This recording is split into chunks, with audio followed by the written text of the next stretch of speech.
श्री उत्तम स्वामीजी महाराज ईश्वरानंदजी महाराज यांनी हे नर्मदा परिक्रमावासींची सेवा करतायत. आश्रम आहे. चला हे बघा, हे आंघोळी वगैरे कपडे धुवायचं काम चालू आहे. परिक्रमावासी आहे.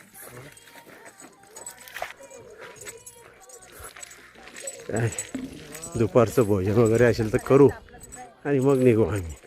आता काय उतरायचंच आहे फक्त. नर्मदे बघा, बाल संस्कार केंद्रसुद्धा आहे. कप्परमाल स्वामीजींनी तेही सुरू केलेलं आहे. चांगली सोय आहे. टॉयलेट बाथरूम सगळं आहे. हो, हे सगळे परिक्रमावासी बसलेले आहेत.